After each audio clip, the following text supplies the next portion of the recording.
You know, we usually think of history's greatest conquerors as these untouchable, immortal figures, right?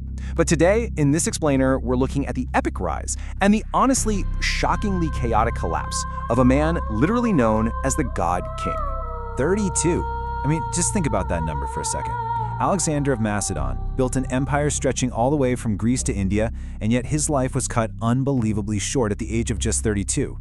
And you know what's maybe even more staggering than his death? He died without naming a clear successor. I mean, how does a legacy that vast shatter so quickly? It's a profound lesson in why building a lasting system is, well, a whole lot harder than just winning battles. Okay, let's dive right into this. Crossing into Asia, the campaign begins. So we start in 334 BC at the river Granicus in western Anatolia.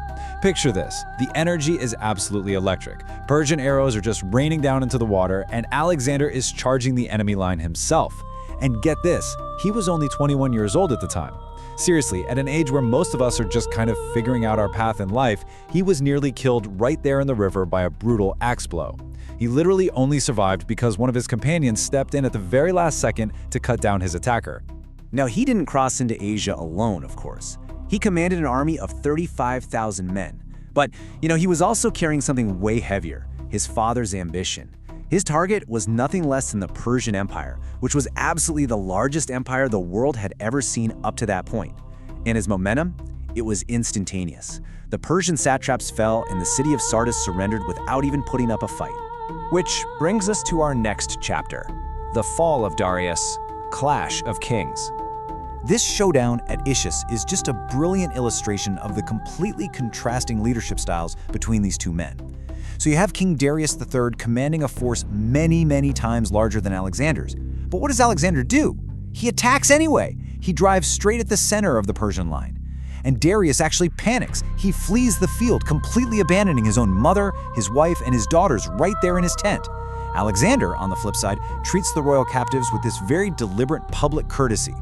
It was a highly calculated mercy, really showing us that true conquest is honestly as much about psychological warfare and good PR as it is about swinging swords.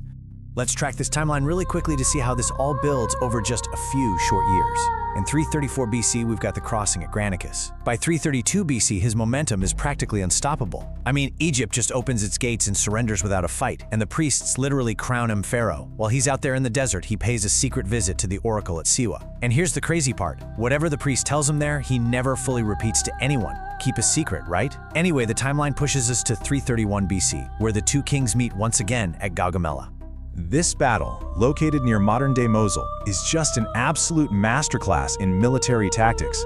Darius deliberately chooses flat, open ground because he wants plenty of room for his scythed chariots and his massive numerical advantage to really do some damage.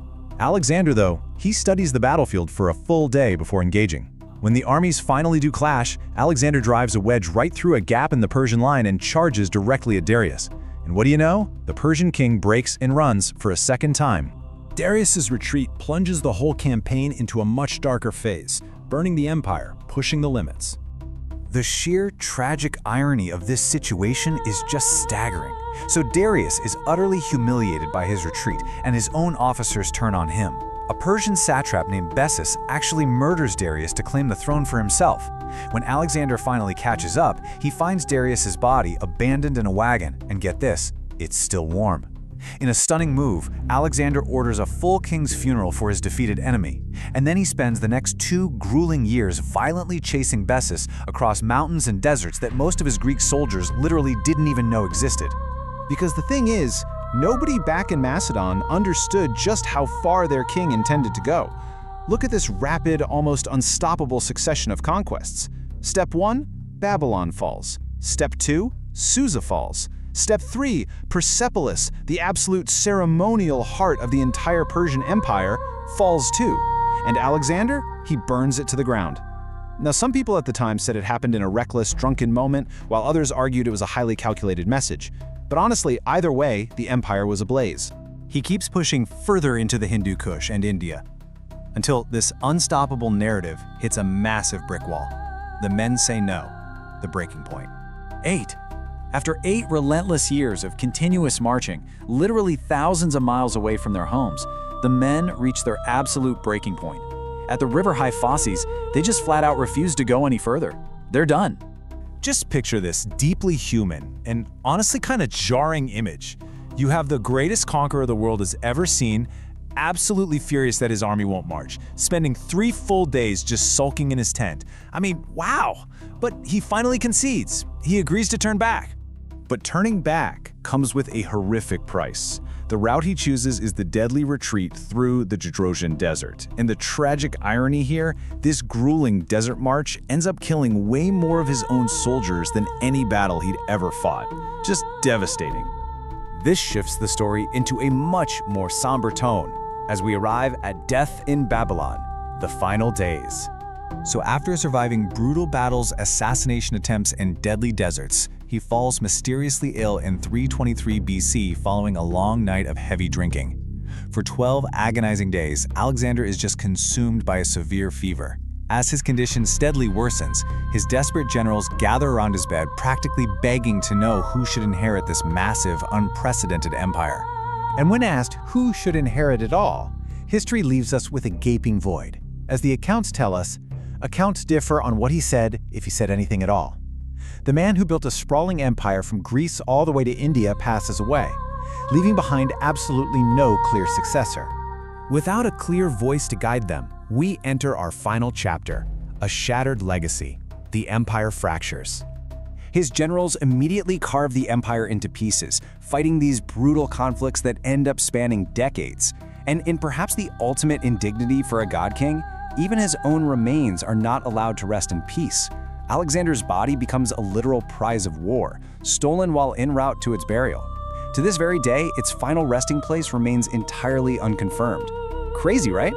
And the mystery of his demise is just as deep. For over 2,000 years, historians have fiercely debated the cause of his sudden death. Was it poison? Malaria? Maybe? Typhoid? Or, perhaps even grief? Since no autopsy was ever recorded, the truth remains completely obscured by time. A man who entirely reshaped the globe vanished abruptly, pretty much proving that an empire built entirely on one person just cannot survive them. So where is the tomb of Alexander the Great? It's a question that leaves us wondering just how much of his epic story and the true cost of his incredible ambition is still buried out there in the sands of time.